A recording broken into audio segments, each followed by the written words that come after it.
Welcome back to FFB amigos. Today we're going to talk about the match between Chelsea and Aston Villa. They are playing at Stamford Bridge, so Chelsea's welcoming this Aston Villa team. Chelsea coming off of a 2-1 win to Leicester, that last minute goal. We don't like talking about that. And also beating Heidenheim in the Cup. I don't think if that counts towards form because all you haters that are gonna hate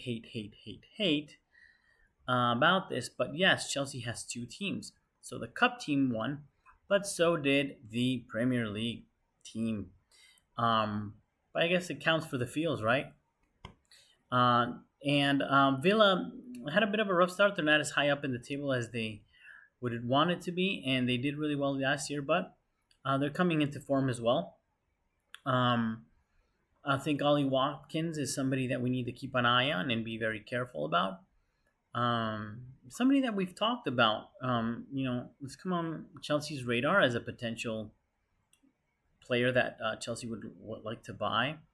And but I think our poor guy Jackson. If you look at his stats, I think I was reading today. I think he's tied with Mo Salah for efficiency in front of goal, like 1 out of 4, like 25%, and he's up there with the top league goal scorers, and he's young and he's still coming up. So I don't know what Chelsea fans. I mean, the ghost of Didier Drogba is going to haunt us forever.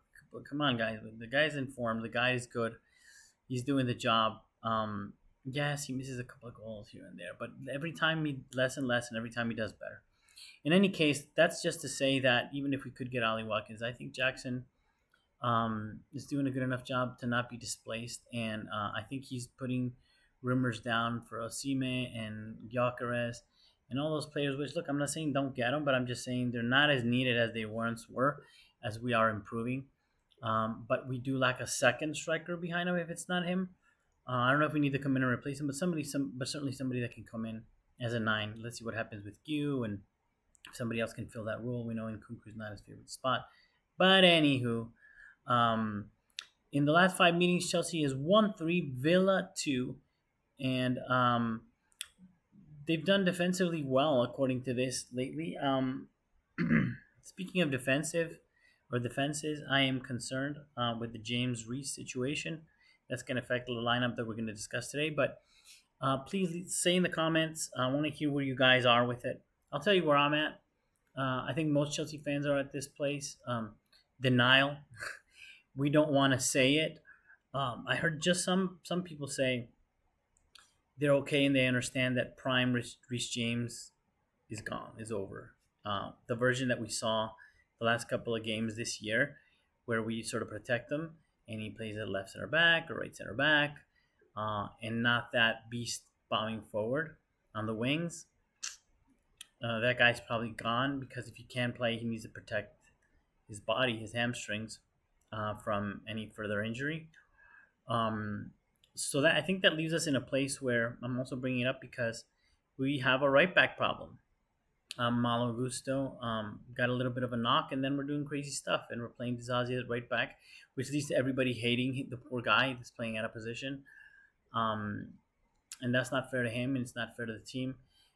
Who knows if he would have gotten more chances as a center back, all those games that he played as a right back, or even in the cup or whatever, he may have improved as a center back.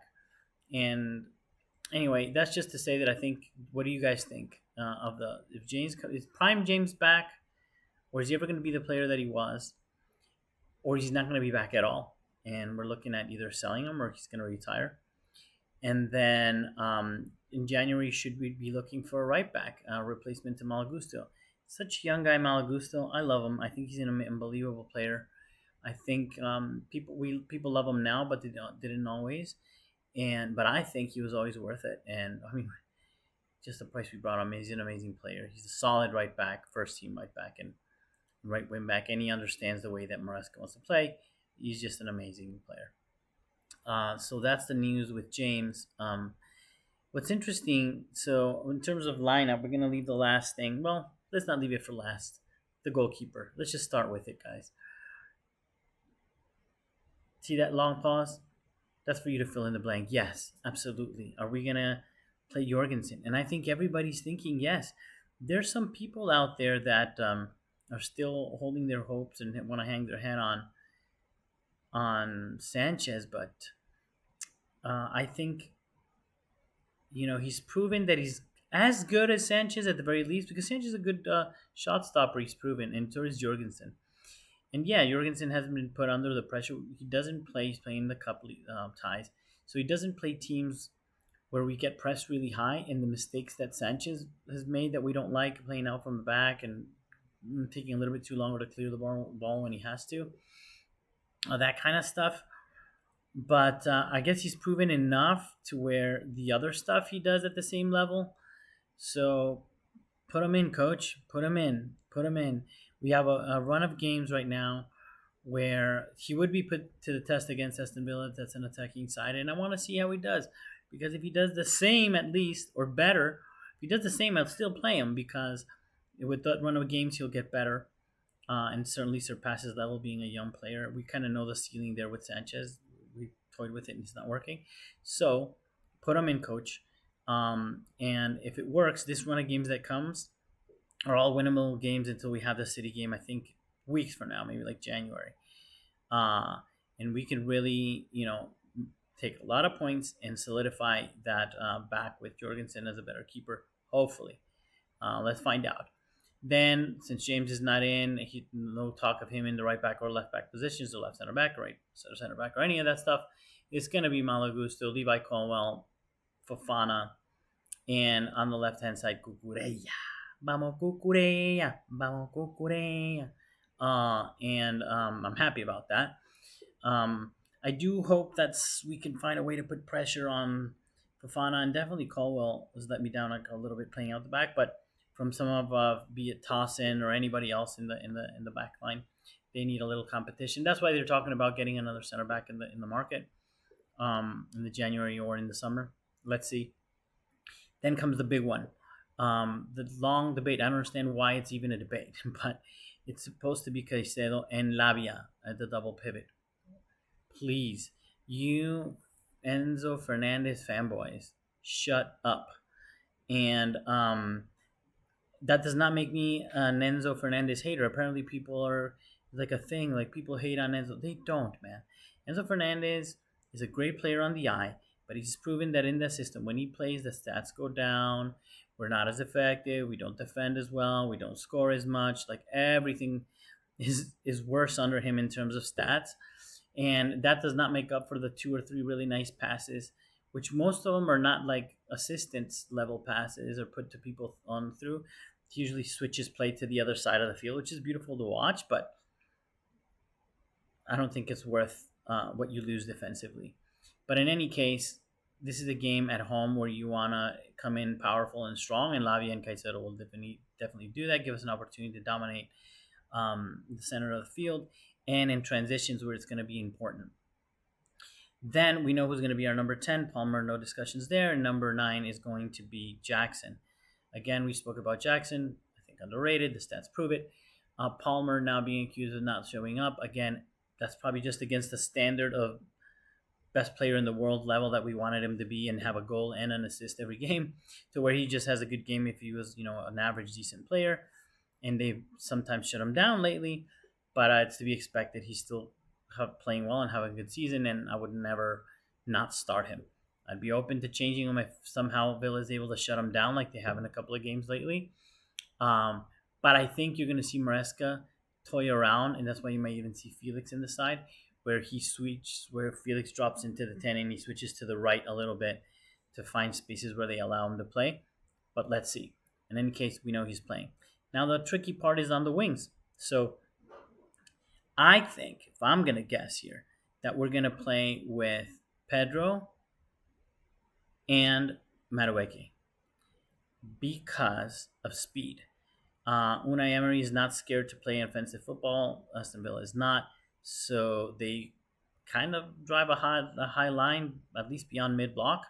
So with that high line, you're going to want those wingers. That goal, that God-level pass that the not-so-good Cole Palmer turn around and tossed an arrow for 60 meters down to Pedro, which ended up in one of the most gorgeous goals ever, and probably this pass of the season for sure in the Premier League, and maybe one of the best ever.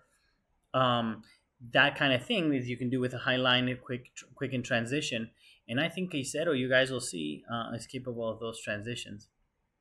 And so certainly, I think he's going to go with speed. But I wouldn't be, he's been mentioning Felix and saying, "Hey, don't be surprised if you see Felix and Sancho, Felix and Cole Palmer in the same game."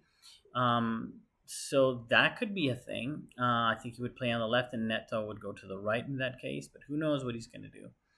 Um, in any case, I wouldn't be surprised to see Felix. But if I had to pick someone other than those two wingers, it's Sancho.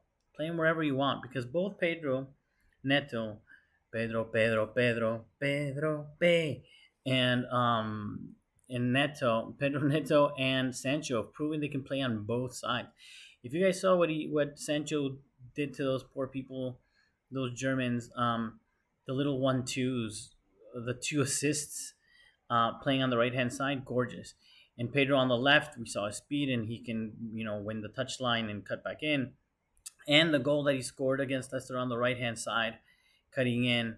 So, I mean, it's a tough one. We're very fortunate in there with wingers, and I think Madueke is going to be the one that gets sacrificed. And he's great every game, I think, guys. He tries, he runs, he's not scared to face the defenders every chance that he gets. But I think out of those players, he's the one that sort of will get sacrificed. And then I want to talk about going back to the Enzo thing. You Enzo lovers or people that think that I'm an Enzo hater, that's not the case. In England, in all the pundits, they're like under this impression. I follow Ecuador. My family's from Ecuador, and I watch the qualifiers in South America. And you guys in England, or the pundits that certainly people online that don't watch, are like, you guys talk like Enzo is like the best player in Argentina, and he plays like every minute, and he's amazing, and he's the one running the team. That's nowhere near the truth. So even in the World Cup, he was a young player that came in. He's a squad player that came in, rotated in, did a good job when he was called to. And same thing in the qualifiers. He does a good job when he's called into, but he's one of many in the squad. He's not the leader, the boss, the captain, the champ, the king in any way whatsoever. And he's not even the best midfielder. When it comes to Argentina, the Paul does all the dirty work in an amazing way. And that team is so organized. That's their strength. And McAllister, I mean, get out of here. It's not the case, man. So it's not like, why does he play like a god in Argentina and not at Chelsea? No, he doesn't. He just has an amazing team. They very well rehearsed team, a good coach, good tactics, very traditional play, and he does well. But that's not the case. So I think he's not suited for the Premier League. He's not suited for Chelsea. Can he develop into that? Yes, absolutely. He can do better. But today he would do better in a different side in La Liga, maybe, or in Serie A, if you ask me, where there's room for that in between the lines, sort of 10, armador, we say in Spanish, where he distributes passes and stuff like that. But I still like him, and I think there's games and there's room for him to play the games, but not to start. Absolutely not. But let's see if he comes in later. And Villa's defense seems to be a little bit more solid. Tyrone Mings and Pau Torres have formed a partnership. And I think that's what it's going to come down to because both these teams are attacking teams. Both these teams are attacking teams, and both, I think they're going to score on us. So this is going to lead to prediction because this is what it's going to come back down to is who can defend the best. That's why I believe a little bit in the midfield being important too, because I think that sort of in transition is where we'll fail or succeed. If under that high press and offensive play from the other team, when you recover, how well you can transition and hit them. If they have a high line, which I assume they do, or higher, they're not going to play a low block, I think, at least. Because if we do, then fortunately we have things to adapt and they'll try to hit us on a counter. But Emery, I don't know. He might surprise us, but I don't think he's that kind of coach. We'll see. So how well we do in transition offensively and not lose the ball to create the opportunities, but definitely how well the back lines do is what's going to decide. So I believe that we're not that sharp defensively yet. If he plays Fernandez, then all bets are off. If he doesn't, I think we'll be solid defensively, um, but we're going to concede. I believe we're going to concede against a team that has a good offensive play like they do and great tactician like Emery, um, and someone like Ollie Watkins is highly likely to score. So I'll give them, if we play very well, we'll concede one defensively, which means we have to score two. And if depends when that goal comes, if it's not too early in the game, then I think we'll have opportunities and we have to score two at the very least. And I am confident that my boy Jackson, Action Jackson, is going to score absolutely. And then I'm going to, for the two, my another prediction for my other goal is going to be a Chelsea defender. And just to be crazy and gamble away here, I'm going to give it to Malo Gusto. You guys, what?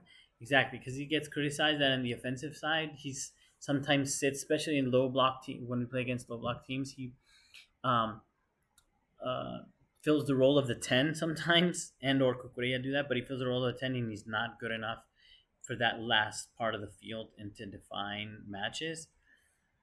But I think of his speed is going to allow, and then he's had space, he's come across all the way into the striker's position, and if there's room, he's got the speed, he's going to be there, and I think he'll finish. So maybe it's like more of a hopeful thing, or I want to give Malagusto a goal, so hopefully that'll be, how that pans out, 2-1. So heading into the December schedule, today's the day, this is the match. If we win this match, these are direct opponents, guys. Aston Villa's direct opponents for top four. And we got to put some distance between them. We got to keep that or as close as we can, or remain in second spot. And this sets us up for that nice little run of games that I'm talking about, that they're not that tough.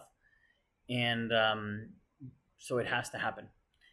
And please tell me in your comments, like I said, do you agree on the Jorgensen thing? Do you agree what I'm saying about Reece James and what we're going to do about it? Do you agree about the Enzo thing? And should we be looking for a center back or a striker given this? I'm sure you're going to have different opinions after the game. So in my post-match game, let's see how that went. That might change some of our opinions, although it shouldn't. We shouldn't make decisions based on one game. But absolutely, Chelsea, come on, you Blues. Let's absolutely win this match against Aston Villa. Get that run going. And as always, everybody, it's great seeing you. Have a great day. And again, come on, you Blues.